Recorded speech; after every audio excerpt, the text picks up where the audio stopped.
या देवी सर्वभूतेषु मातृरूपेण संस्थिता नमस्तस्यै नमस्तस्यै नमस्तस्यै नमो नमः. ಶಕ್ತಿ ಒಂದೇ, ಅಭಿವ್ಯಕ್ತಿ ಬೇರೆ ಬೇರೆ. ಈ ವಿಶ್ವವನ್ನು ಆಳುವ ಶಕ್ತಿ ಒಂದೇ, ಆದರೆ ಅದರ ಅಭಿವ್ಯಕ್ತಿ ಬೇರೆ ಬೇರೆ. ಇದನ್ನು ತಿಳಿದುಕೊಳ್ಳಲಿಕ್ಕೆ ನಮಗೆ ವಿಜ್ಞಾನದಿಂದ ಬಹಳಷ್ಟು ಉಪಕಾರ ಇದೆ. ಒಂದೇ ವಿದ್ಯುತ್ ಶಕ್ತಿ ನೋಡಿ, ಬಲ್ಬಿನ ಮೂಲಕ ಬೆಳಕಾಗಿ ಕಾಣಿಸ್ತದೆ, ರೇಡಿಯೋ ಮೂಲಕ ಹಾಡಾಗಿ ಹೊರಹೊಮ್ಮುತ್ತದೆ, ಟಿ ವಿ ಮೂಲಕ ದೃಶ್ಯವಾಗಿ ಕಂಗೊಳಿಸ್ತದೆ, ಗ್ರೈಂಡರ್ ಮೂಲಕ ಇಡ್ಲಿ ಹಿಟ್ಟನ್ನು ಅರಿತದೆ, ಇಸ್ತ್ರಿ ಪೆಟ್ಟಿಗೆಯ ಮೂಲಕ ಬಟ್ಟೆಯನ್ನು ಶಾಖವಾಗಿ ಬಟ್ಟೆಯನ್ನು ಇಸ್ತ್ರಿ ಮಾಡಲಿಕ್ಕೆ ಅನುಕೂಲ ಮಾಡಿಕೊಡ್ತದೆ, ಪಂಪಿನ ಮೂಲಕ ನೀರೆತ್ತುವ ಕೆಲಸ ನಡೀತದೆ, ಫ್ಯಾನ್ ಮೂಲಕ ಬೀಸುವ ಗಾಳಿಯಾಗಿ ವ್ಯಕ್ತವಾಗ್ತದೆ. ಶಕ್ತಿ ಒಂದೇ, ಅಭಿವ್ಯಕ್ತಿ ಬಹುವಾಗಿ ವ್ಯಕ್ತವಾಗುತ್ತದೆ. ಈ ಭೌತಿಕ ಜಗತ್ತಿನಲ್ಲಿ, ನಾವು ಕಾಣುವ ಈ ಜಗತ್ತಿನಲ್ಲಿ ವಿಜ್ಞಾನಿ ನಮಗೆ ಇಂದು ತಿಳಿಸಿಕೊಟ್ಟಿದ್ದಾನೆ, ಅತಿ ಸೂಕ್ಷ್ಮವಾದ ಶಕ್ತಿ ಹೇಗೆ ಬೇರೆ ಬೇರೆ ಬೇರೆ ರೀತಿಯಲ್ಲಿ ಕೆಲಸ ಮಾಡ್ತಾ ಇದೆ ಅಂತ. ಅದೇ ರೀತಿಯಲ್ಲಿ ಧಾರ್ಮಿಕ ಮುಖಂಡರು ಕೂಡ ತಿಳಿದುಕೊಳ್ಳಬೇಕು. ಆ ಸರ್ವಜ್ಞನೂ ಸರ್ವಶಕ್ತನೂ ಸರ್ವವ್ಯಾಪಿಯೂ ಆದಂಥ ಪರಮಾತ್ಮನು ಈ ಜಗತ್ತಿನ ಹಿನ್ನೆಲೆಯಲ್ಲಿದ್ದು, ಈ ಜಗತ್ತು ಆತನ ಆವಿರ್ಭಾವ. ಇದಿಷ್ಟು ತಿಳಿದುಕೊಂಡ್ರೆ ಒಂದು ಸಮನ್ವಯ ಸಿದ್ಧಾಂತ ಹೇಗೆ ಸಾಧಿತವಾಗಬಹುದು ಅಂತ ತಿಳ್ಕೊಳ್ಬಹುದು ನೋಡಿ. ಆದರೆ ಯಾವ ಧಾರ್ಮಿಕ ಮುಖಂಡನು ನಡೆದು ಬಂದ ದಾರಿಯನ್ನೇ ಬಿಟ್ಟು ಆ ಕಡೆ ಈ ಕಡೆ, ಆಂಗ್ಲ ಭಾಷೆಯಲ್ಲಿ ರಟ್ ಅಂತಾರೆ, ರಟ್ಟಿನಿಂದ ಹೊರಗಡೆ ಬರಲಿಕ್ಕಾಗೋದಿಲ್ಲ. ಕನ್ನಡದ ರಟ್ಟಲ್ಲ, an established mode of procedure ಅಂತ, ಅದನ್ನೇ ಮಾಡಿಕೊಂಡಿದ್ದಾನೆ. ಮನಸ್ಸನ್ನು, ತೆರೆದ ಮನಸ್ಸಿನಿಂದ ಈ ಜಗತ್ತನ್ನು ಅಥವಾ ಜಗತ್ತಿನಲ್ಲಿ ಆಗುವ ಬದಲಾವಣೆಗಳನ್ನು ನೋಡಿದಂಥ ಸ್ಥಿತಿ ಅವನಿಗೆ. ನಿನ್ನೆ ಮಿತ್ರರೊಬ್ಬರು, ಇಲ್ಲಿಯ ಉಪನ್ಯಾಸವನ್ನು ಕೇಳಿದ ಮಿತ್ರರೊಬ್ಬರು ಹೇಳಿದರು, ಪ್ರಪಂಚದಲ್ಲಿ ದಿನೇ ದಿನೇ ಹೆಚ್ಚುತ್ತಿರುವ ದ್ವೇಷಾಸೂಯೆ ಅನಾಚಾರಗಳನ್ನು ತಡೆಗಟ್ಟಲು ಕೃಪಾಳುವಾದ ದೇವರು ಒಮ್ಮೆ ವಿಶೇಷ ಕೃಪೆ ಹರಿಸಿ ಎಲ್ಲರ ಕುಕರ್ಮವನ್ನೆಲ್ಲ ಅಳಿಸಿ ಆ ಒಂದು ಸದ್ಬುದ್ಧಿ ಕರುಣಿಸಿದರೆ ಜನ ಮತ್ತೆ ಸತ್ಕರ್ಮವನ್ನೇ ಮಾಡಿಕೊಂಡು ಎಲ್ಲೆಲ್ಲೂ ಶಾಂತಿ ನೆಲೆಸುವುದಿಲ್ಲವೇ ಅಂತ ಒಂದು ಪ್ರಶ್ನೆ ಕೇಳಿದರು. ನಾವು ಏನು ಮಾಡೋದು ಬೇಡ, ಅವನೇ ಎಲ್ಲ ಮಾಡಿಕೊಡಲಿ ಅಂತ. ಹೇಗಿದೆ, ಚಕ್ಕುಲಿಯನ್ನು ತಿನ್ನಲಿಕ್ಕೆ ಹಲ್ಲು ಸರಿಯಾಗಿಲ್ಲ, ಅದರಿಂದ ಚಕ್ಕುಲಿಯನ್ನು ಪುಡಿ ಮಾಡಿ ಕೊಡಬೇಕು ಅಂತ ಹೇಳ್ಬೋದು. ಆ ಹಲ್ಲು ಸರಿ ಇಲ್ಲದಿದ್ದವ್ರು ಹೇಳಿದರೆ ಅದಕ್ಕೆ ಕ್ಷಮೆ ಇದೆ. ಹಲ್ಲು ಗಟ್ಟಿಯಾಗಿರುವವರಿಗೂ ಅದನ್ನು ಪುಡಿ ಮಾಡಿಕೊಡಿ ಅಂದರೆ ಚಕ್ಕುಲಿಯನ್ನು ತಿನ್ನುವಾಗ ಉಂಟಾಗುವ ಆನಂದ ಲಭ್ಯವಾಗುತ್ತೆ. ಅವರಿಗೆ ನಾನು ಈ ಉದಾಹರಣೆಯನ್ನು ಕೊಟ್ಟೆ. ಬಸ್ಸು ಬರ್ತಾ ಇದೆ, ನೀವು ನಿಂತಿದ್ದೀರಿ, ಬಸ್ಸನ್ನು ಕಾಯ್ತಾ ಇದ್ದೀರಿ. ನಿಮ್ಮ ಹತ್ತಿರ ಬಂದಾಗ ಅವನೇ, ನೀವು ಕೈ ಹೀಗೆ ಮಾಡೋದೂ ಇಲ್ಲ, ಸುಮ್ಮನೆ ನಿಂತಿರ್ತೀರಿ ಗಂಭೀರವಾಗಿ. ಅವನೇ ನಿಲ್ಲಿಸಿ ನಿಮಗೇನು ಆ ಕಡೆ ಹೋಗ್ತೀರಾ ಅಂತ ಕೇಳಬೇಕು. ಆಮೇಲೆ ಬನ್ನಿ ಅಂತ ನಿಮಗೆ ರೆಡ್ ಕಾರ್ಪೆಟ್ ಹಾಕಬೇಕಾ? ಈ ಪ್ರಪಂಚದ ನಿಯಮ ಹೇಗಿದೆ? ತಾಯಿಯಾದವಳು ಕೂಡ ನೋಡಿ, ಮಗು ಹತ್ತಿರ ಮಾತ್ರ ಆ ಕಡೆ ಗಮನ ಕೊಡ್ತಾಳೆ. ಸರ್ವಥಾ ಅಸಹಾಯ ಸ್ಥಿತಿಯಲ್ಲಿರುವಾಗ ಸಂಪೂರ್ಣ ಗಮನ, ತಾಯಿಯ ಗಮನ ಮಗುವಿನ ಮೇಲೆ ಇದೆ. ಆದರೆ ಮಗು ಬೆಳೆಯಬೇಕಾದರೆ ಒಂದು ಸಮಯವಾದ ಬಳಿಕ ಆ ಮಗುವನ್ನು ಕೆಳಗಿಡಬೇಕು, ನಡಿಲಿಕ್ಕೆ ಅದಕ್ಕೆ ಪ್ರೋತ್ಸಾಹ ಕೊಡಬೇಕು, ಓದಲಿಕ್ಕೆ ಬರೀಲಿಕ್ಕೆ ಎಲ್ಲ ಪ್ರೋತ್ಸಾಹ ಮಾಡಿ ಆಮೇಲೆ ಅದು ತನ್ನ ಕಾಲ ಮೇಲೆ ತಾನು ನಿಲ್ಲುವ ಹಾಗೆ ಮಾಡಬೇಕಾದದ್ದು ಉದ್ದೇಶ. ಹಾಗೆಯೇ ಸಾಧನೆಯ ಕಿಚ್ಚು, ಸಾಧನೆಯ ಹಿಗ್ಗು ಇದು ಬರಬೇಕಾದ್ರೂ ಹೋರಾಡಬೇಕು. ಅದು ಹೋರಾಡದೆ ಬರಲಿಕ್ಕೆ ಸಾಧ್ಯವಿಲ್ಲ. ಮನುಷ್ಯನಿಗೆ ಸ್ವಲ್ಪ ವಿವೇಕ ಕೊಟ್ಟಿದ್ದಾನೆ, ಪ್ರಾಣಿಗಳಿಗೆ ಈ ವಿವೇಕ ಇಲ್ಲ, ವಿಂಗಡಿಸಿ ತಿಳಿದುಕೊಳ್ಳುವ ಸಾಮರ್ಥ್ಯ ಇಲ್ಲ. ಯಾವುದೇ ಒಂದು ವಿಚಾರವನ್ನು ಸರಿಯಾಗಿ ಮನನ ಮಾಡಿ ನಿಷ್ಕರ್ಷಿಸಿ ಮುನ್ನಡೆಯುವ ಸಾಮರ್ಥ್ಯ ಪ್ರಾಣಿಗಳಿಗಿಲ್ಲ. ಮನುಷ್ಯನಿಗೆ ಅದು ಕೊಡಲ್ಪಟ್ಟಿದ್ದೆ, ಅದನ್ನು ಉಪಯೋಗಿಸಬೇಕು. ಅವನು ವಿಚಾರ ಶಕ್ತಿಯನ್ನು ಬೆಳೆಸಿಕೊಳ್ಳಬೇಕು. ಆ ಉದ್ದೇಶವನ್ನು ಮರೆಯುವ ಹಾಗೆ ಇಲ್ಲ. ಅದರಿಂದ ಒಂದು ಪ್ಲ್ಯಾನ್ ಇದೆ. ಈ ಜಗತ್ತಿನ ಹಿನ್ನೆಲೆಯಲ್ಲಿ ಒಂದು ವ್ಯವಸ್ಥೆ ಇದೆ ಅಂತ ಎಲ್ಲರಿಗೂ ಗೊತ್ತಾಗಿದೆ ಈಗ. ಆ ವ್ಯವಸ್ಥಾಪಕನ ಇಚ್ಛೆಯೂ ಕೂಡ ಅದೇ, ಹೋರಾಡಿ ಗೆಲ್ಲಬೇಕು. ಇದು ಮಕ್ಕಳು ಪರೀಕ್ಷೆಯೂ ಬೇಡ, ಪ್ರಶ್ನೆ ಕೇಳೋದು ಬೇಡ, ಸುಮ್ಮನೆ ಡಿಗ್ರಿ ಕೊಡಿ ಅಂತ ಹೇಳಿದರೆ ಯಾಕೆಲ್ಲ ಒದ್ದಾಡಬೇಕು ಅಷ್ಟು ಕಷ್ಟ ಆಗಿ ಟೆನ್ಷನ್ ಮಾಡಿಕೊಳ್ಳೋದು ಯಾಕೆ ಅಂತ ಹೇಳಿದರೆ ಅದಕ್ಕೆ ಹೇಗೆ ಬೆಲೆ ಇಲ್ವೋ ಅದೇ ರೀತಿ ಆಗ್ತದೆ ಅಂತ ನಾನು ಹೇಳಿದೆ. ನಮ್ಮ ಇಂದಿನ ಉಪನ್ಯಾಸದಲ್ಲಿ ಮುಖ್ಯವಾಗಿ ನಾನು ಸಾಧನೆಗೆ ಸಂಬಂಧಪಟ್ಟಂಥ ಆಧ್ಯಾತ್ಮಿಕ ಸಾಧನೆಯ ಸಾರತತ್ವವನ್ನು ಹೇಳೋಣ ಅಂತ ಆಲೋಚನೆ ಮಾಡಿದ್ದೇನೆ. ಶ್ರೀರಾಮಕೃಷ್ಣರಿಗೆ ಪ್ರಥಮ ಬಾರಿ ಸ್ವಾಮಿ ವಿವೇಕಾನಂದರು ಹೋದಾಗ ಒಂದು ಹಾಡನ್ನು ಹೇಳಲಿಕ್ಕೆ ಹೇಳಿದರು ಪರಮಹಂಸರು. ಅವರು ಹೇಳಿದರು, ಆ ಹಾಡಿನ ತಾತ್ಪರ್ಯ ಇಷ್ಟೇ: ಮನ ಚಲ ನಿಜ ನಿಕೇತನೆ ಸಂಸಾರ ವಿದೇಶಿ ವಿದೇಶಿರುವೇಶೆ ಭ್ರಮಕ್ಕೇನೋ ಅಕಾರಣೆ. ಹೇ ಮನಸ್ಸೇ, ನೀನು ನಿನ್ನ ನಿಜದ ನೆಲೆಗೆ ಹಿಂತಿರುಗು. ಮನ ಚಲಿಸು ನಿನ್ನ ನಿಜ ನಿಕೇತನವನ್ನು. ನಿನ್ನ ನಿಜ ನಿಕೇತನ ಎಲ್ಲಿದೆ? ಸರ್ವಶಕ್ತನು, ಸರ್ವಜ್ಞನು, ಸರ್ವವ್ಯಾಪಿಯಾದ ಪರಮಾತ್ಮ ಮನುಷ್ಯನ ಅಂತರದ ಆಳದಲ್ಲೇ ಇದ್ದಾನೆ. ಅಲ್ಲಿಗೆ ನೀನು ಹೋಗು. ಎಷ್ಟು ಅರ್ಥಪೂರ್ಣವಾದಂಥ ಸಾಧನೆಗೆ ಬೇಕಾದಂಥ ವಿಚಾರವನ್ನು ಅಲ್ಲಿ ಸಂಗ್ರಹಿಸಲಾಗಿದೆ. ಸಂಸಾರ ವಿದೇಶಿ ವಿದೇಶಿರುವೇಶೆ ಭ್ರಮಕ್ಕೇನೋ ಅಕಾರಣೆ. ಸಂಸಾರ ಎನ್ನುವ ವಿದೇಶದಲ್ಲಿ ವಿದೇಶಿಯ ವೇಷವನ್ನು ಹಾಕಿಕೊಂಡು ಅಲ್ಲಿ ಸಂಚಾರ ಮಾಡ್ತಾ ಇದೆಯಲ್ಲ, ಇದಕ್ಕೆ ಕಾರಣವಾದರೂ ಏನು ಯೋಚನೆ ಮಾಡಿದ್ಯಾ? ಕೆಲವೊಮ್ಮೆ ಈ ಸೈಕಾಲಜಿಕಲ್ ಕೇಸಸ್ಸು ಹೇಳ್ತಾರೆ. ಸೈಕಾಲಜಿ ಪುಸ್ತಕದಲ್ಲಿ ನಾನೊಮ್ಮೆ ಓದಿದ್ದೆ. ಯಾರೋ ಒಬ್ಬರು ಪಾದ್ರಿಗಳು ಇದು ಬ್ಯಾಂಕಿಗೆ ಹಣ ಕಟ್ಟಲಿಕ್ಕೆ ಹೋದವರು ಇದ್ದಕ್ಕಿದ್ದ ಹಾಗೆ ಏನೋ ಒಂದು ರೀತಿ ಮರವೇ ಬಂದು ಅಲ್ಲಿಂದ ಸುಮಾರು 350 ಮೈಲು ದೂರದಲ್ಲಿರ್ತಕ್ಕಂಥ ಒಂದು ಊರಿಗೆ ಹೋಗಿ ಅಲ್ಲಿ ಒಂದು ಅಂಗಡಿಯನ್ನು ತೆರೆದು ತಾನು ಆ ಒಂದು ಫಾದರ್ ಎನ್ನುವುದನ್ನು ಮರೆತು ಬಿಟ್ಟು ಒಂದು ಅಂಗಡಿಯನ್ನು ತೆರೆದು 1 ವರ್ಷ ಕೆಲಸ ಮಾಡಿಕೊಂಡಿದ್ದರಂತೆ ಅಲ್ಲಿ. ಆಮೇಲೆ ಒಂದು ದಿನ ನೆನಪಾಯ್ತಾರೆ, ನಾನು ಇಲ್ಲಿ ಯಾಕೆ ಬಂದಿದ್ದೇನೆ ಅಂತ. ಏನು ನೋಡಿ ವಿಚಿತ್ರ ಇದು ಸೈಕಾಲಜಿ ಪುಸ್ತಕಗಳಲ್ಲಿ ಇಂಥದ್ದೆಲ್ಲ ಬರುತ್ತೆ. ಹಾಗೆಯೇ ಜೀವಿಯ ನಿಜದ ನೆಲೆ ಅಂತರ್ಯದ ಆಳದಲ್ಲಿ ಇದೆ. ಅಲ್ಲಿ ನೀನು ಹೋಗಬೇಕು, ಅಲ್ಲಿ ಅದನ್ನು ನೋಡಬೇಕು, ಅದನ್ನು ಅಥವಾ ಸಾಕ್ಷಾತ್ಕಾರ ಮಾಡಿಕೊಳ್ಬೇಕು. ವಿಷಯ ಪಂಚಕ ಆರಭೂತಗಣ ಸಬು ತೋರುಪರ ಕೇವುನ ಯಾಪನ. ಈ ವಿಷಯ ಪಂಚಕಗಳು ಕೂಡ, ಆ ವಿಷಯ ಪಂಚಕಗಳನ್ನು ನೋಡ್ತಕ್ಕಂಥ ಪಂಚಜ್ಞಾನೇಂದ್ರಿಯ ಕರ್ಮೇಂದ್ರಿಯ ಇತ್ಯಾದಿಗಳು ಕೂಡ ಆ ಭೂತ ಪಂಚಕಗಳಿಂದ ಆಗಿವೆ. ಅವು ಯಾವುವು ನಿನ್ನವುಗಳಲ್ಲ. ಪರ ಪ್ರೇಮೇಕೇನೋ ಹೋಯೇ ಅಚೇತನ. ಈ ಜಡವಾದ ವಿಚಾರಗಳನ್ನೇ ಕುರಿತು ಚಿಂತನೆ ಮಾಡಿ ಮಾಡಿ ಮಾಡಿ ಯಾಕೆ ನೀನು ಜಡನಾಗ್ತಾ ಇದ್ದೀಯಾ? ಭೂಲಿಚೋ ಅಪನೆಯ ಜನ. ನಿನ್ನ ಜನರನ್ನು ಆತ್ಮಸಾಕ್ಷಾತ್ಕಾರಕ್ಕೆ ಬೇಕಾದಂಥ ಯಾವ ಸಹಕಾರಗಳು ಇವೆ ಅದನ್ನು ನೀನು ಮರೆತು ಬಿಟ್ಟು ಈ ಕಡೆ ಭ್ರಮೆಯಲ್ಲಿ ಸಂಚಾರದಲ್ಲಿ ಹೊರ ಜಗತ್ತಿನಲ್ಲೇ ಸಂಚಾರ ಮಾಡ್ತಾ ಕಾಲ ಕಳೀತಾ ಇದೆಯಲ್ಲ ಅಂತ. ಸತ್ಯ ಪಥದಲ್ಲಿ ನಡಿ ಮನಸ್ಸೇ, ಸತ್ಯ ಪಥೇ ಚಲೋ ಮನ, ಪ್ರೇಮೇರ ಆಲೋಚಲಿ ಚಲೋ ಅನುಕ್ಷಣ, ಸಂಗೀತೆ ಸಂಬಲ ರಾಖೋ ಪುಣ್ಯಧನ. ಈ ಸತ್ಯ ಪಥದಲ್ಲಿ ನಡಿಬೇಕು. ಬರ್ತಾರೆ ಇಲ್ಲಿ ಚೋರರು, ಲೋಭ ಮೋಹ ಆದಿ ಪಥೆ ದಸ್ಯುಗಣ, ಪಥಿ ಕೇರ್ ಖೋರೆ ಸರ್ವಸ್ವ ಹರಣ. ಅಪಹರಣ ಮಾಡಿಬಿಡ್ತಾರೆ ಲೋಭ ಮೋಹ ಇತ್ಯಾದಿಗಳು.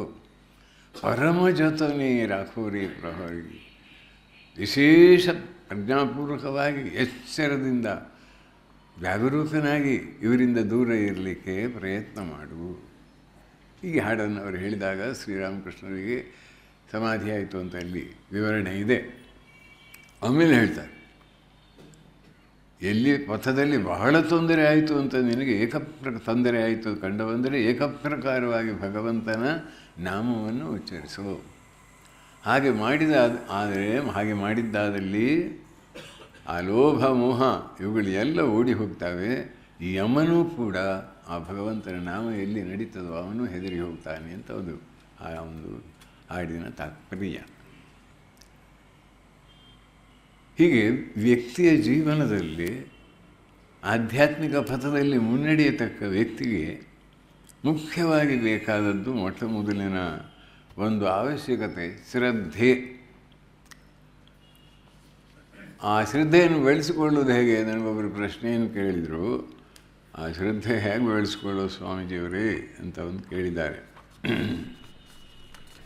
ಮತ್ತು ಅದು ಹಿಂದಕ್ಕೆ ಹೋಗ್ತಾ ಇದ್ದೀನಿ ನಾನು.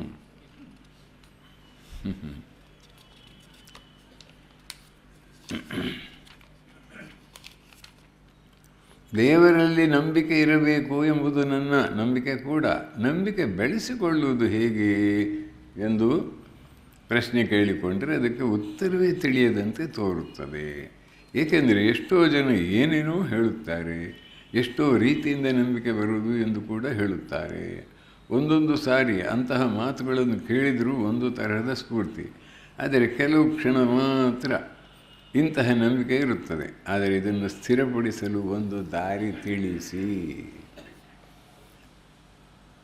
ಆಧ್ಯಾತ್ಮಿಕ ಸಾಧನೆಯಲ್ಲಿ ಮೊದಲು ಶ್ರದ್ಧೆಗೆ ಸ್ಥಾನ ಇದೆ. ಆ ಶ್ರದ್ಧೆಯ ದೃಢತೆ ಅಥವಾ ನೀವು ಯಾವುದನ್ನು ಕನ್ನೆಕ್ಷನ್ ಅಂತ ಹೇಳ್ತೀರೋ, ಮನಸ್ಸಿನ ಅಂತರಾಳದಲ್ಲಿಯೂ ಕೂಡ ಸಂದೇಹಕ್ಕೆ ಕಾರಣ ಇಲ್ಲ. ವಿಶ್ವನಿಯಾಮಕ ಶಕ್ತಿ ಇದೆ ಎನ್ನುವುದನ್ನು ನಾವು ಶಾಸ್ತ್ರಾಧಾರದಿಂದ, ಸಂತರ ಜೀವನದಿಂದ, ನಮ್ಮ ಪ್ರಾರ್ಥನೆಯ ಪ್ರಯತ್ನದಿಂದ, ಆಮೇಲೆ ಈ ಪ್ರಾರ್ಥನೆ ಎನ್ನುವುದು ಎಲ್ಲರಿಗೂ ಉಪಕಾರವಾಗುವ ಒಂದು ಸತ್ಯ ಎನ್ನುವುದು ಇವತ್ತು ವಿಜ್ಞಾನ ನಮಗೆ ತಿಳಿಸಿಕೊಡುತ್ತದೆ ಅಂತ ನಾನು ತಿಳ್ಕೊಂಡಿದ್ದೇನೆ. ಇದೆಲ್ಲದನ್ನು ಸಂಗ್ರಹ ಮಾಡಿ ಮನಸ್ಸಿನಲ್ಲಿ ಮತ್ತೆ ಮತ್ತೆ ಮನನ ಮಾಡಿದಾಗ ನಮ್ಮಲ್ಲಿ ಒಂದು ಭಾವ, ಸಾಧನೆಗೆ ಬೇಕಾದ ಒಂದು ಕಲ್ಪನೆ, ಪರಿಕಲ್ಪನೆ ನಮ್ಮಲ್ಲಿ ಉಂಟಾಗ್ತದೆ. ಅದು ಯಾವುದು? ಒಂದನೇದೇ ಪ್ರಾರ್ಥನೆ. ಸರ್ವಶಕ್ತನಾದ ಭಗವಂತನ ಹತ್ರ ಪ್ರಾರ್ಥನೆ ಮಾಡಲಿಕ್ಕೆ ನಾವು ನಾಚಿಕೆ ಪಡಬೇಕಾಗಿಲ್ಲ. ಪ್ರಾರ್ಥನೆ ಬಹಳ ಉದ್ದುದ್ದ ಸ್ತೋತ್ರ ಅದೆಲ್ಲ ಬೇಕಾಗಿಲ್ಲ. ಮನುಷ್ಯನು ಭಗವಂತನನ್ನು ಪ್ರಾರ್ಥನೆ ಮಾಡುವಾಗ ತನ್ನವನೇ ಅಂತ ತಿಳಿದುಕೊಂಡು ಆತನು ಸರ್ವತ್ರ ಸರ್ವವ್ಯಾಪಿಯಾಗಿದ್ದಾನೆ. ಪರಮಹಂಸರು ಹೇಳ್ತಾರೆ, ಇರುವೆಯ ಕಾಲಿನ ಸಪ್ಪಳವು ಅವನಿಗೆ ಕೇಳಿಸ್ತದೆ. ಭಗವಂತನಿಗೆ ಕೇಳದೇ ಇಲ್ಲ, ಎಲ್ಲವೂ ಕೇಳ್ತದೆ, ಎಲ್ಲವನ್ನೂ ನೋಡ್ತಾನೆ. ಆ ಒಂದು ಭಾವ ಅದು ದೃಢವಾಗಿರಬೇಕು. ನಮಗೆ ಯಾಕೆ ದೃಢತೆ ಕಡಿಮೆ ಆಗ್ತದೆ ಅಂದರೆ, ಆ ಪ್ರಾರ್ಥನೆಯ ಅಭ್ಯಾಸವನ್ನು ಮಾಡ್ತಾ ಇರುವಾಗ ನಮಗೆ ಕೂಡಲೇ ಉತ್ತರ ಬರಬೇಕು, ರಿಸಲ್ಟ್ ಇಮ್ಮಿಡಿಯೇಟ್, ಫಾಸ್ಟ್ ಫುಡ್ ಆಗಬೇಕು. ಅದು ಮಾತ್ರ ಅದು ಸಾಧ್ಯ ಆಗ್ತದೆ. ಅದು ನಿಮ್ಮ ವಿಶ್ವಾಸದ ಒಂದು ಆಳ ಅಗಲಗಳನ್ನು ಹೊಂದಿಕೊಂಡು ಪ್ರಾರ್ಥನೆಗೆ ಉತ್ತರವೂ ಕೂಡ ಬರ್ತದೆ. ಅದು ಸ್ವಲ್ಪ ತಾಳ್ಮೆಯಿಂದ ಪ್ರಯತ್ನ ಮಾಡಬೇಕು. ಆ ಪ್ರಯತ್ನ ಮಾಡಿ ತಾಳ್ಮೆಯಿಂದ ಪ್ರಯತ್ನ ಮಾಡುವುದು ಕೂಡ ಶ್ರದ್ಧೆಯ ಕಾರಣವಾಗ್ತದೆ. A kind of prevision of trust ಅಂತ ನಮ್ಮ ತಪಸ್ಯಾನಂದರು ಹೇಳ್ತಿದ್ರು. What is faith? Faith is a kind of prevision of truth. ಆ ಟ್ರುತ್ ಯಾವುದು? ಪರಮಾತ್ಮ.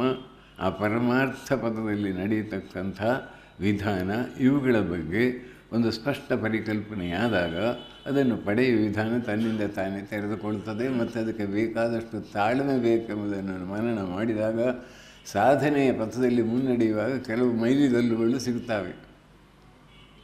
ಅದರಿಂದ ಪ್ರಥಮ ಶ್ರದ್ಧಾ, ಆದವು ಶ್ರದ್ಧಾ ಎನ್ನುವ ಮಾತನ್ನು ಹೇಳ್ತಾರೆ.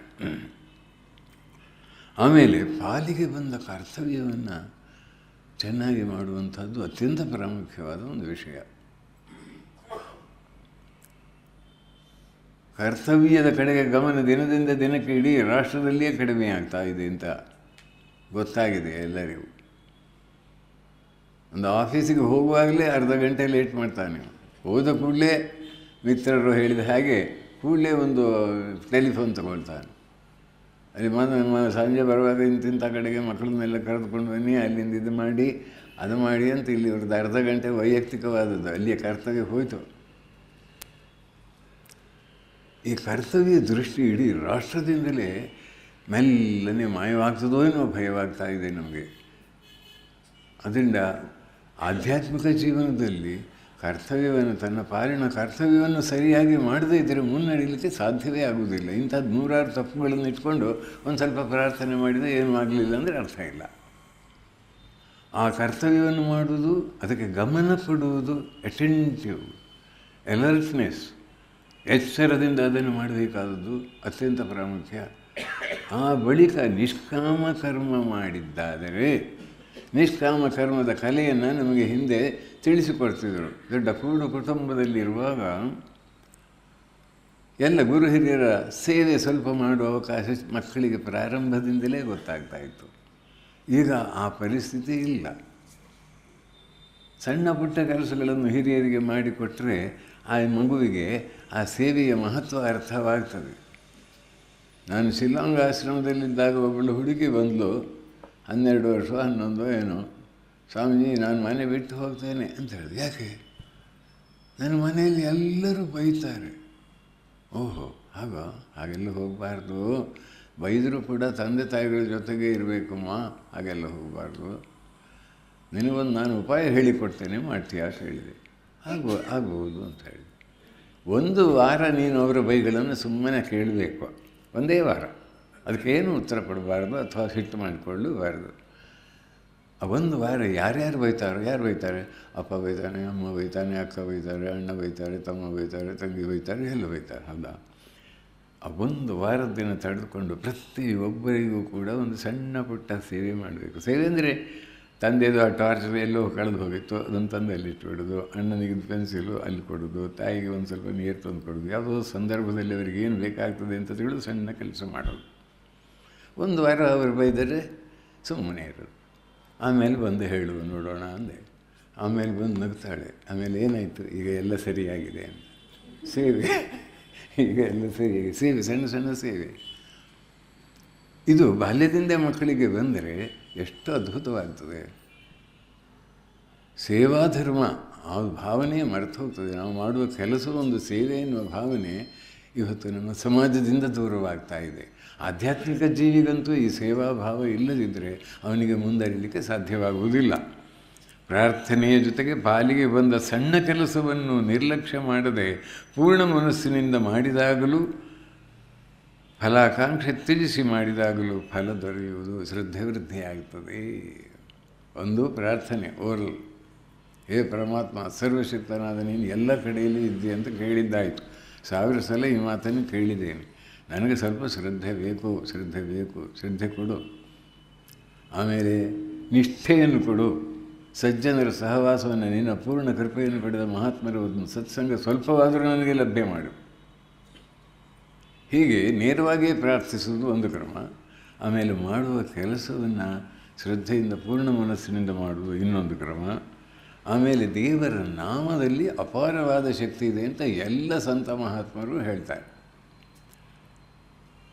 ಶ್ರದ್ಧೆಯಿಂದ, ಒಂದು ಪ್ರೀತಿಯ ಭಾವದಿಂದ ಆ ಭಗವಂತನ ಸ್ಮರಣೆ, ನಾಮವನ್ನು ಹೇಳುವಾಗ ಆ ರೂಪವನ್ನು, ಯಾವ ದೇವರ ಮೂರ್ತಿಯನ್ನು ನೀವು ಮನಸ್ಸಿನಲ್ಲಿ ತಂದುಕೊಳ್ತೀರೋ ಅವನು ಜೀವಂತವಾಗಿ ನಿಮ್ಮ ಕಡೆ ಗಮನ ಕೊಡ್ತಾ ಇದ್ದಾನೆ. ನಾಮಿ ಅಭೇದ ಅಂತ ಹೇಳ್ತಾರೆ. ಆ ನಾಮದ ಶಕ್ತಿಯನ್ನು, ನಾಮ ಮಹಾತ್ಮೆಯನ್ನು ಹೇಳಿದಂಥ ಅಸಂಖ್ಯ ಸಂತರು ಈ ದೇಶದಲ್ಲಿ ಆಗಿ ಹೋಗಿದ್ದಾರೆ. ಅದೊಂದು ಕಲ್ಪನೆಯಲ್ಲ. ನಮ್ಮಲ್ಲಿ ಲಕ್ಷಗಟ್ಟಲೆ ಸಂಸ್ಕಾರಗಳೆಲ್ಲ ಇವೆ, ಹಲವಾರು ಸಂಸ್ಕಾರಗಳಿವೆ, ಜನ್ಮಾಂತರದ ಸಂಸ್ಕಾರಗಳಿವೆ. ಆ ಸಂಸ್ಕಾರಗಳೆಂದರೇನು? ನಾಮರೂಪಗಳು. ನಾಮರೂಪ, ಅದರಲ್ಲಿ ಇಮೋಷನ್ಸ್ ಸಹ ಸೇರಿಕೊಂಡಿರುತ್ತೆ. ಹೀಗಾಗಿ ಅದೊಂದು ರೀತಿಯ ಅಡ್ಡ ಗೋಡೆಯಾಗಿ ಒಳಗಡೆ ನಮ್ಮ ಅನ್ಕಾನ್ಷಿಯಸ್, ಸಬ್ಕಾನ್ಷಿಯಸ್ ಮೈಂಡಿನಲ್ಲಿ ಕೂತಿವೆ. ಅದನ್ನು ದೂರ ಮಾಡಲಿಕ್ಕೆ ಈ ಪ್ರೀತಿಯಿಂದ ಭಗವಂತನ ನಾಮವನ್ನು ಉಚ್ಚಾರಣೆ ಮಾಡತಕ್ಕಂಥ ಕ್ರಮವನ್ನು ಅನಾದಿ ಕಾಲದಲ್ಲೇ ಕಂಡು ಹಿಡಿದರು. ಆಮೇಲೆ ಮನುಷ್ಯನ ಕಾಮ, ಕ್ರೋಧ, ಲೋಭ, ಮೋಹ, ಮದ, ಮತ್ಸರ ಇವುಗಳನ್ನು ಕಿತ್ತೆಸೆಯಬೇಕಾದರೆ ಈ ನಾಮ ಅತ್ಯಂತ ಉಪಕಾರಿ ಎನ್ನುವುದನ್ನು ನಮ್ಮ ದೇಶದಲ್ಲಿ ಕಂಡು ಹಿಡಿದರು. ಅದರಿಂದ ಅದು ಮೂಢವಲ್ಲದ ನಂಬಿಕೆ, ಮೂಢನಂಬಿಕೆ ಅಲ್ಲ, ಮೂಢವಲ್ಲದ ನಂಬಿಕೆ. ಅದರಿಂದ ಜಪ, ಅದನ್ನು ನಿಷ್ಠೆಯಿಂದ ಮಾಡಿದಾಗ ಶ್ರದ್ಧೆ ವೃದ್ಧಿ ಆಗ್ತದೆ. ಗ್ರಂಥವಾಚನ ಇದು ಅತ್ಯಂತ ಪ್ರಾಮುಖ್ಯವಾದದ್ದು. ಭಗವದ್ಗೀತೆ ಸ್ವಲ್ಪ ಕಷ್ಟವಾದರೆ ಬೇರೆ ಬೇರೆ ಸಂತರ ಜೀವನ, ಅವರ ಉಪದೇಶ ಶ್ರೀರಾಮಕೃಷ್ಣರ ವಚನ ವೇದ ಓದಿ ಎಷ್ಟೋ ಮಂದಿ ತಮ್ಮ ಜೀವನವನ್ನು ಪರಿವರ್ತನೆ ಮಾಡಿಕೊಂಡಿದ್ದಾರೆ. ಭಗವಂತನ ಸ್ಮರಣೆ ಮಾಡಲಿಕ್ಕೆ, ಭಗವಂತನ ಹತ್ರ ಹೇಗೆ ನಾವು ಅವನನ್ನು ಹೇಗೆ ಅಪ್ರೋಚ್ ಮಾಡಬೇಕೋ ಅದನ್ನು ತಿಳಿಸಿಕೊಡ್ತದೆ. ಒಂದು ಸವಿನುಡಿಯಲ್ಲಿ ವಿಶ್ವವನ್ನು ಸೃಷ್ಟಿಸಿದ ಬೊಮ್ಮಗಿಹ ಶಕ್ತಿ ಇದೆ, ಬಿರುನುಡಿಯ ಬಸಿರಿನಲ್ಲಿ ಘೋರ ಅಂಧಕಾರವಿದೆ ಅಂತ ಕವಿ ಹೇಳಿದ ಹಾಗೆ ಆ ಮಹಾಪುರುಷರ ವಾಗಮೃತ ಕಣಗಳು ನಮ್ಮ ಮನಸ್ಸನ್ನು ಪ್ರವೇಶಿಸಿತು ಅಂದರೆ ಅಷ್ಟು ಶಕ್ತಿ ಆಗ್ತದೆ, ಶಕ್ತಿ ಬರ್ತದೆ ಮನಸ್ಸಿಗೆ. ಕಷ್ಟಕಂಟಗಳನ್ನು ಎದುರಿಸುವ ಸಾಮರ್ಥ್ಯ ಬರ್ತದೆ, ಶ್ರದ್ಧೆ ವೃದ್ಧಿ ಆಗ್ತದೆ. ಈಗ ಪ್ರಾರ್ಥನೆ ಮಾಡುವ ಕೆಲಸವನ್ನು ಆದಷ್ಟು ಎಚ್ಚರದಿಂದ, ಸಣ್ಣ ಕೆಲಸವಾದರೂ ಕೂಡ ಸರಿಯಾಗಿ ಮಾಡುವುದು ಮತ್ತು ನಿಷ್ಕಾಮ ಭಾವದಿಂದ ಸೇವೆ ಮಾಡುವುದು, ಇವೆಲ್ಲವೂ ಚಿತ್ತಶುದ್ಧಿ ಮಾಡಿ ದೇವರನ್ನು ಸಮೀಪಿಸಲಿಕ್ಕೆ, ದೇವರಲ್ಲಿರುವ ಶ್ರದ್ಧೆಯನ್ನು ವೃದ್ಧಿಸಲಿಕ್ಕೆ ಸಹಕಾರಿಯಾಗ್ತವೆ. ಸಂತರ ಸಂಸ್ಪರ್ಶ ಇದು ಸುಲಭವಾಗಿ ಲಭ್ಯವಾಗ್ತದೆ ಅಂತ ಹೇಳುವುದು ಸಾಧ್ಯ ಇಲ್ಲ. ಮಹತ್ಸಂಗಸ್ತು ದುರ್ಲಭ ಅಮೋಘ ಅಗಮ್ಯ ಅಂತ ಹೇಳ್ತಾರೆ. ಯಥಾರ್ಥ ಶ್ರದ್ಧಾಭಕ್ತಿ ಸಂಪನ್ನರಾಗಿ ಆಧ್ಯಾತ್ಮಿಕತೆಯ ಅಮೃತ ರಸವನ್ನು ಪಾನ ಮಾಡಿ ದೇವರನ್ನು ತಮ್ಮ ಹೃದಯ ಮಂದಿರದಲ್ಲಿ ಇರಿಸಿಕೊಂಡಂಥ ವ್ಯಕ್ತಿಗಳು ಕ್ಷಣಮಿಹ ಸಜ್ಜನ ಸಂಗತಿ ರೇಖಾ ಭವತಿ ಭವಾರ್ಣವ ತರಣೆ ನೌಕಾ ಅಂತ ಶಂಕರಾಚಾರ್ಯರು ಹೇಳಿದ ಮಾತು, ಅದು ಬಹಳ ಸತ್ಯ. ಅದು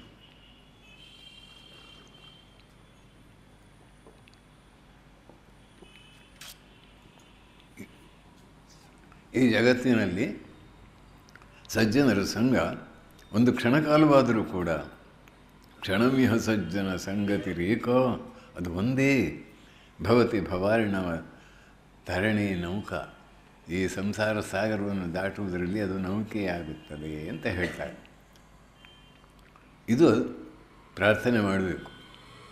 ದುರ್ಲಭ ಗೊತ್ತಾಗುವುದಿಲ್ಲ, ಅಗಮ್ಯ ಅಮೋಘ, ಅದರ ಪರಿಣಾಮ ಶಾಶ್ವತವಾಗಿ ಆಗ್ತದೆ. ಎಂಥ ಪಾಪಿಯನ್ನು ಪರಿವರ್ತನೆ ಮಾಡತಕ್ಕಂಥ ಸಾಮರ್ಥ್ಯ ಇರ್ತದೆ ಈ ಮಹತ್ಸಂಘಕ್ಕೆ. ಅದು ಸಾಧ್ಯವಾದರೆ, ಆ ಮಹತ್ಸಂಘ ಸಿಗದೇ ಇದ್ದರೆ ಆ ಮಹಾತ್ಮರ ಜೀವನ ಮತ್ತು ಅವರ ಉಪದೇಶಗಳ ಮನನವೂ ಸಹ ಒಂದು ರೀತಿಯಲ್ಲಿ ಮಹತ್ಸಂಘವೇ. ಆಮೇಲೆ ದೇವಸ್ಥಾನ, ನಮ್ಮಲ್ಲಿ ಎಲ್ಲರೂ ದೇವಸ್ಥಾನಕ್ಕೆ ಹೋಗುವ ಒಂದು ಅಭ್ಯಾಸ ಇಟ್ಟುಕೊಂಡಿದ್ದಾರೆ. ಎಷ್ಟೋ ಜನ ಶ್ರದ್ಧಾಭಕ್ತಿಯಿಂದ ಹೋಗ್ತಾರೆ. ಅದು ಇನ್ನೂ ವೃದ್ಧಿಯಾಗಬೇಕು, ತೀವ್ರವಾಗಬೇಕು. ಒಬ್ಬ ಸಾಧಕರು ಆ ಕಡೆಯಲ್ಲಿ ಉತ್ತರ ಕರ್ನಾಟಕದಲ್ಲಿ ಒಂದು ದೇವಸ್ಥಾನಕ್ಕೆ ಹೋದರಂತೆ, ಒಂದು ಹನುಮಂತನ ದೇವಸ್ಥಾನಕ್ಕೆ. ಆ ಹನುಮಂತನ ಆ ಕಡೆ ಎಲ್ಲೋ ಮುಖ ತಿರ್ಸ್ಕೊಂಡು ನೋಡ್ತಾನೆ ಇದ್ದಾನಂತೆ. ಇವರು ಕೇಳಿದ್ರಂತೆ, ನೀನು ಯಾಕೆ ಆ ಕಡೆ ಮುಖ ತಿರ್ಸ್ಕೊಂಡಿದ್ದಿ ಅಂತ. ಉತ್ತರ ಬಂದು ಅದೇನು ಗೊತ್ತಾ, ಯಾರಾದರೂ ರಾಮನಾಮ ಇಲ್ಲಿ ಎಲ್ಲಿಯೂ ಕೇಳುವುದಿಲ್ಲ, ಅಲ್ಲಿ ಯಾರಾದರೂ ಆ ಕಡೆ ಯಾರಾದರೂ ಹೇಳ್ತಾರೋ ನೋಡೋಣ. ಅವರು ಸಾಧಕರಾದ್ದರಿಂದ ಅವರಿಗೆ ಆ ರೀತಿ ಉತ್ತರ ಬಂತು ಅಂತ ಹೇಳಿದರು ನನಗೆ. ನೋಡಿ, ಅಂದರೆ ದೇವರು ಇಲ್ಲ ಅಂದ್ಕೊಂಡು ನಾವು ದೇವಸ್ಥಾನಕ್ಕೆ ಹೋಗೋದು. ಎಲ್ಲೇನೋ ನಡೆದು ಬಂದಿದೆ, ಒಂದು ಹೀಗೆ ಹಾಕೋದು. ಈ ಹರಿಕಥೆ ದಾಸರು ಹೇಳಿದ್ದು ಕೇಳಿದ್ದೇನೆ ನಾನು. ಅವನು ನಮಸ್ಕಾರ ದೇವರಿಗೆ ಮಾಡುವಾಗ ಅಲ್ಲೇ ಹಿಂದೆ ನೋಡ್ತಾನಂತೆ, ಅಲ್ಲಿ ಹೊರಗಡೆ ಚಪ್ಪಲಿ ಇಟ್ಟಿದ್ದಾನೆ, ಅದ್ರ ಕಡೆಗೂ ಸ್ವಲ್ಪ ಗಮನ ಇಟ್ಟಿರ್ತಾನೆ ಅಂತ. ನಮಸ್ಕಾರವೂ ಆಯಿತು, ತನ್ನ ವ್ಯವಹಾರವೂ ಆಯಿತು. ಈ ರೀತಿ ದೇವಸ್ಥಾನಗಳಲ್ಲಿ ವಿಶೇಷ ರೀತಿಯಿಂದ ಪೂಜಾ ಪಾಠಗಳು ಮತ್ತು ದೀರ್ಘಕಾಲದಿಂದ ಒಂದು ಪ್ರಾರ್ಥನೆಯ ಅಭ್ಯಾಸ, ಪೂಜಾ ಕಾರ್ಯಕ್ರಮಗಳನ್ನೆಲ್ಲ ಮಾಡಿದ್ದರಿಂದ ಇಲ್ಲಿ ಒಂದು ಸಾನ್ನಿಧ್ಯ ಉಂಟಾಗ್ತದೆ ಅಂತ ನಮ್ಮಲ್ಲಿ ಹಿಂದಿನವರು ತಿಳಿದಿದ್ದರು. ಅದು ಎಲ್ಲರಿಗೂ ಗೊತ್ತಾಗುವುದಿಲ್ಲ, ಸಾಧನೆ ಮಾಡಿದವರಿಗೆ ಅದು ಸ್ಪಷ್ಟವಾಗಿ ತಿಳಿಯುತ್ತದೆ. ಶ್ರೀರಾಮಕೃಷ್ಣರ ಶಿಷ್ಯರಲ್ಲಿ ಒಬ್ಬರಾದ ಸ್ವಾಮಿ ಬ್ರಹ್ಮಾನಂದರು ಮಧುರೆ ಮೀನಾಕ್ಷಿ ದೇವಾಲಯಕ್ಕೆ ಹೋಗ್ತಾ ಇರುವಾಗ ಅವರಿಗೊಂದು ದಿವ್ಯ ಅನುಭವ ಆಯಿತು. ಮೀನಾಕ್ಷಿಯ ಕೆಳಗೆ ಇಳಿದು ಸ್ವಾಗತ ಮಾಡಲಿಕ್ಕೆ ಬರುವ ಹಾಗೆ ಕೂಡಲೇ ಅವರು ಸಮಾಧಿಸ್ಥರಾದರು. ದಿವ್ಯ ಜ್ಯೋತಿ ಸ್ವರೂಪಿಣಿಯಾದಂತಹ ತಾಯಿ. ನೋಡಿ, ಶ್ರೀರಾಮಕೃಷ್ಣರು ಬೆನಾರಸ್ ಕಾಶಿಗೆ ಹೋದಾಗ ವಿಶ್ವನಾಥನ ದರ್ಶನವಾಯಿತು ಅವರಿಗೆ ಮಣಿಕರ್ಣಿಕಾ ಘಾಟ್ನಲ್ಲಿ. ಯಾವುದನ್ನು ಅದ್ಭುತವಾದ ರೀತಿಯಲ್ಲಿ ನಮ್ಮಲ್ಲಿ ವರ್ಣನೆ ಮಾಡಿದಾರೋ ಆ ದಿವ್ಯ ರೂಪ ಅವರಿಗೆ ಕಂಗೊಳಿಸಿತು. ಕನ್ಯಾಕುಮಾರಿಗೆ ಹೋದಾಗ ಬ್ರಹ್ಮಾನಂದರಿಗೆ ಅವಳು ಅಲ್ಲಿ ದೇವಿ 10-11 ವರ್ಷ ವಯಸ್ಸಿನ ಹುಡುಗಿ ಆದ್ದರಿಂದ ಕನ್ಯೆ. ಇವರನ್ನು ನೋಡಿ ತುಂಬ ಆ ಮಗುವಿನ ಹಾಗೆ ನಕ್ಕು ಬಿಟ್ಲಂತೆ.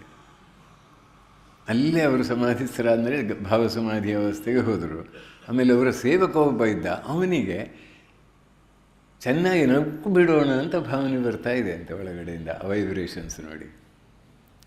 ಯಾವುದೇ ದೇವಸ್ಥಾನಕ್ಕೆ ನಾವು ಪ್ರವೇಶ ಮಾಡಿದರೆ ಅಥವಾ ಅಲ್ಲಿಗೆ ಹೋದರೆ ಅಲ್ಲಿ ಆ ದೇವರಿಗೆ ಪೂರ್ಣ ಶ್ರದ್ಧೆಯಿಂದ ಭಕ್ತಿಯಿಂದ ನಮಿಸುವ ಒಂದು ಕಾರ್ಯಕ್ರಮವನ್ನು ಇಟ್ಕೊಂಡ್ರೆ ಒಳ್ಳೆಯದು, ಶ್ರದ್ಧೆ ವೃದ್ಧಿ ಆಗ್ತದೆ. ಹೀಗೆ ಈ ಶ್ರದ್ಧೆಯನ್ನು ವೃದ್ಧಿಪಡಿಸಬೇಕು. ದಿನದಿಂದ ದಿನಕ್ಕೆ ಸಾಧಕನಾದವನ ಶ್ರದ್ಧೆ ದುರ್ಬಲವಾಗಲಿಕ್ಕೆ ಬಿಡಬಾರದು. ಸಾಧಕನ ಪ್ರಥಮ ಹೆಜ್ಜೆ ಅದು. ಅದಕ್ಕೆ ನಾನು ಹೇಳೋದು, ಸರ್ವಶಕ್ತನು, ಸರ್ವಜ್ಞನು, ಸರ್ವವ್ಯಾಪಿಯಾದ ಪರಮಾತ್ಮ ಈ ವಿಶ್ವ ಬ್ರಹ್ಮಾಂಡದ ಹಿನ್ನೆಲೆಯಲ್ಲಿ ಇದ್ದಾನೆ. ಈ ಇರುವಿಕೆಯ ಬಗ್ಗೆ ನಮಗೆ ಸಂಶಯ ಬರಬಾರ್ದು. ಆಮೇಲೆ ಅವನಿದ್ದಾನೆ ಎನ್ನುವುದು ನಮ್ಮ ಮನಸ್ಸಿನ ಆಳಕ್ಕೆ ಹೋಗಬೇಕು. ಮನಸ್ಸಿನಲ್ಲಿಯೂ ಅದರಲ್ಲಿ ಸಂದೇಹ ಉಂಟಾಗಬಾರ್ದು. ಇದು ಆಗ ಒಂದು ಫೀಲಿಂಗ್ ಬರುತ್ತೆ. ಆ 3-4 ಶಬ್ದಗಳನ್ನು ನಾನು ಹಿಂದೆಯೂ ಹೇಳಿದ್ದೆ. ಫೀಲಿಂಗು, ಪೀಲಿಂಗು, ಸೀಲಿಂಗು, ಹೀಲಿಂಗು ಅಂತ. ಫೀಲಿಂಗ್ ಅಂದರೆ ಭಗವಂತನ ಸರ್ವಶಕ್ತನಾದವನಿದ್ದಾನೆ ಅನ್ನೋ ಭಾವ. ಯಾರೋ ನಮ್ಮನ್ನು ನೋಡ್ತಾ ಇದ್ದಾನೆ, ಎಲ್ಲವನ್ನು ನೋಡ್ತಾ ಇದ್ದಾನೆ, ಸರ್ವ ದೃಕ್ ಇದ್ದಾನೆ. ಆಮೇಲೆ ಬೇಡದಿದ್ದ ಐಡಿಯಾಸನ್ನು ಫೀಲ್ ಮಾಡಬೇಕು. ಆ ಫೀಲಿಂಗ್ ಇಟ್ಕೊಂಡು ಅವನನ್ನು ಪಡೀಬೇಕಾದ್ರೆ, ಅವನ ಕೃಪೆಯನ್ನು ಪಡೀಬೇಕಾದ್ರೆ ಫೀಲಿಂಗ್ ಮಾಡಬೇಕು ಸಾಕು. ಬೇಡದಿದ್ದಂಥ ವಿಚಾರಗಳೆಲ್ಲ ಉಂಟಲ್ಲ, ಸಂದೇಹವನ್ನು ಉಂಟು ಮಾಡುವಂಥದ್ದು, ತಪ್ಪು ದಾರಿಯಲ್ಲಿ ನಡೆಯುವ ಪ್ರೇರಣೆ ಒಳಗಡೆಯಿಂದ ಬಂದರೆ ಅದನ್ನು ಫೀಲ್ ಮಾಡಬೇಕು. ಸೊ ಫೀಲಿಂಗ್ ಹೌದು, ಫೀಲಿಂಗ್ ಆಮೇಲೆ ಸೀಲ್ ಮಾಡಬೇಕು. ಅದು ಕೆಲವುದನ್ನು ಬಿಟ್ಟ ಮೇಲೆ ಅವು ತಿರುಗಿ ನನಗೆ ಇನ್ನೊಮ್ಮೆ ಆಶ್ರಯ ಕೊಡು ಅಂತ ಬರ್ತಾವೆ. ಎಷ್ಟೋ ವರ್ಷಗಳಿಂದ ನೀನು ನನಗೆ ಈ ದುಷ್ಟ ಯೋಚನೆಗಳಿಗೆ ಆಶ್ರಯ ಕೊಟ್ಟಿದ್ದಿ, ನೀನು ಈಗ ಬಿಡಲಿಕ್ಕೆ ಹೇಳ್ತೀನಿ. ನಾನು ಸ್ವಲ್ಪ ಈ ನಾಯಿಗಳು ಇರ್ತಾವಲ್ಲ, ಅವುಗಳನ್ನು ಸಾಕಿದವರಿಗೆ ಗೊತ್ತಿದೆ. ಅವುಗಳನ್ನು ದೂರ ಮಾಡಲಿಕ್ಕೆ ಹೋದರೆ ಅವರು ಮತ್ತೆ ಬರ್ತಾವೆ. ದೀರ್ಘಕಾಲದಿಂದ ಅವುಗಳಿಗೆ ಆಶ್ರಯ ಕೊಟ್ಟದ್ರಿಂದ ಅವುಗಳು ಮತ್ತೆ ಬರ್ತಾವೆ. ಹಾಗೆ ನಮ್ಮ ಬದುಕಿನಲ್ಲಿ ಬೇಡದಿದ್ದ ವಿಚಾರಗಳು ಎಲ್ಲಿಯಾದರೂ ಮನಸ್ಸಿನಲ್ಲಿ ಬರ್ತದೆ ಅಂತ ಅದನ್ನು ಬರುವಾಗಲೇ ಅಲ್ಲೇ ಚಿವುಟಿ ಬಿಡಬೇಕು, ಅಥವಾ ಭಗವಂತನಿಗೆ ಅದನ್ನು ಹೇಳಬೇಕು. ಇಲ್ಲಿ ಆ ಯೋಚನೆ ನಾನು ಬಿಡಬೇಕಂತ ಮಾಡಿದ್ದೇನೆ, ತಿರುಗಿ ನನ್ನ ಮನಸ್ಸಿಗೆ ಒಂದು ಆಘಾತ ಕೊಡುತ್ತದೆ, ದೂರ ಮಾಡೋದನ್ನು ಅಂತ. ಇದಕ್ಕೆ ಸ್ವಲ್ಪ ಗ್ರಿಟ್ಟು, ಹೋರಾಟ ಮಾಡುವ ಒಂದು ಛಲ ಬೇಕು. ಛಲ, ಬಲ, ಹಂಬಲ 3 ಬೇಕಾಗ್ತದೆ. ಹಾಗೆ ಮಾಡಿದ ಮೇಲೆ ಹೀಲಿಂಗ್ ಆಗುತ್ತೆ, ಭವರೋಗ ಗುಣ ಆಗಿಬಿಡುತ್ತೆ. ಸೊ ಫೀಲಿಂಗ್, ಸೀಲಿಂಗ್ ಒಳಗಡೆ ಬರಲಿಕ್ಕೆ ಬಿಡಬಾರ್ದು. ಫೀಲಿಂಗ್ ಆದಮೇಲೆ ಸೀಲಿಂಗ್ ಆದಮೇಲೆ ಹೀಲಿಂಗ್ ಆಗುತ್ತೆ, ಭವರೋಗ ದೂರವಾಗ್ತದೆ. ಮಾಡುವ ಯೋಚನೆಗಳು, ನಮ್ಮ ಮನಸ್ಸಿಗೆ ಬರ್ತಕ್ಕಂಥ ಯೋಚನೆಗಳ ಬಗ್ಗೆ ನೀವು 3 ತಿಂಗಳುಗಳ ಕಾಲ ಎಂತೆಂಥ ಯೋಚನೆಗಳು ನನ್ನ ಮನಸ್ಸಿನಲ್ಲಿ ಪ್ರವೇಶಿಸುತ್ತೇವೆ ಎಂಬುದನ್ನು ಆಲೋಚನೆ ಮಾಡಿದರೆ ಗೊತ್ತಾಗ್ತದೆ ನಿಮಗೆ.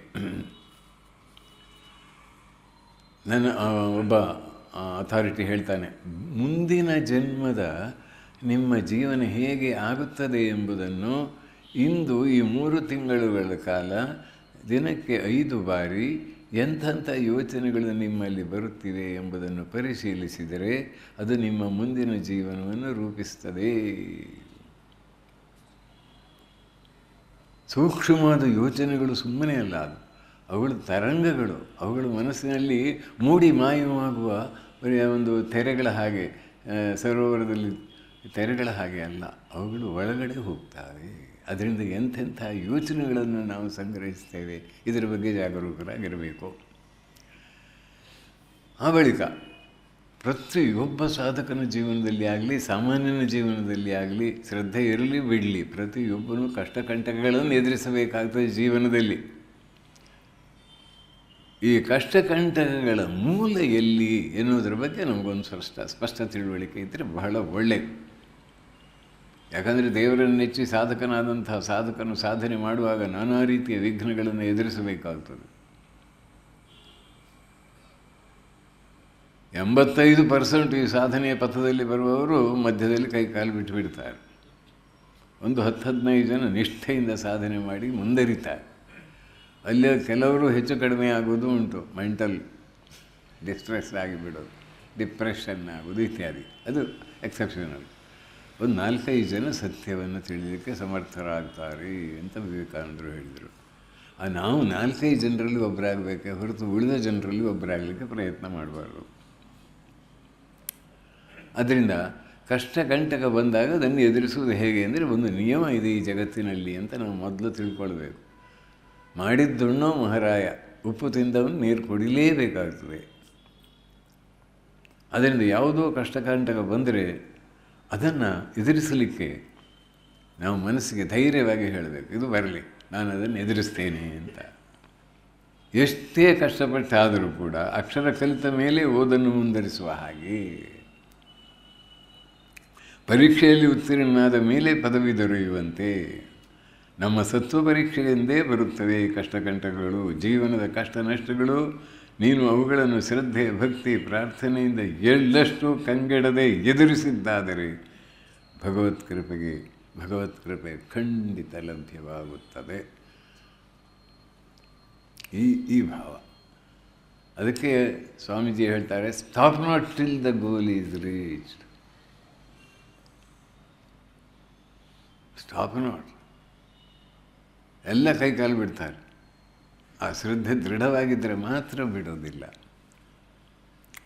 ಅದು ಹೇಗೆ ಗೊತ್ತಾಗ್ತದೆ? ಯುದ್ಧ ಕಾಲದಲ್ಲಿ ಸೈನಿಕನ ದೇಶಪ್ರೇಮ ಗೊತ್ತಾಗ್ತದೆ. ಅವನ ಪರೀಕ್ಷೆ ಯುದ್ಧ ಕಾಲದಲ್ಲಿ ಹೆದರಿ ಓಡಿ ಹೋಗೋದು, ರಜೆ ತೆಗೆದುಕೊಳ್ಳೋದು. ಯುದ್ಧ ಕಾಲ ಬಂತಂದರೆ ಬಿಡೋದಿಲ್ಲ ಅಂತ ಇಟ್ಕೊಳ್ಳಿ.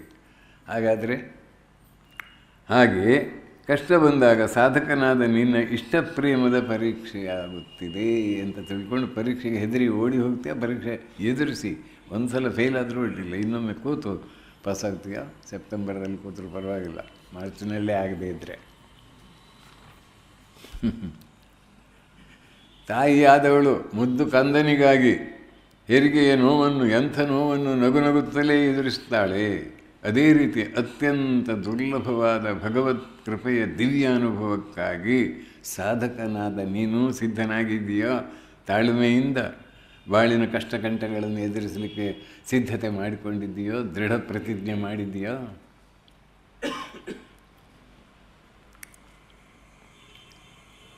ಕೆಲವೊಮ್ಮೆ ಕಷ್ಟಕಂಟಗಳು ಪರೀಕ್ಷೆಗಾಗಿಯೇ ಬರೋದು.